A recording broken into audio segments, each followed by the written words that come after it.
日係我最後一日喺越南河內嘅國家兒童醫院為當地嘅醫生進行培訓。呢一日展現咗1星期努力工作嘅成果，而且我嘅學員 Dr. Fee 同埋 Dr. Chun 今個星期嘅表現十分之出色。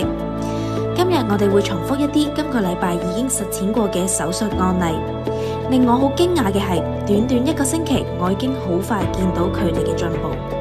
我好希望佢哋喺課程結束之後都可以繼續獨立完成呢一啲嘅手術，幫助越南更多嘅眼疾病人。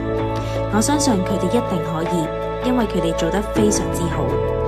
我哋仲會安排幾個比較困難嘅重建案例留到最後一日，因為我哋希望循序漸進咁樣令佢哋累積更加多嘅經驗。所以等陣間我會教導佢哋新嘅手術技巧，而我亦都覺得好期待。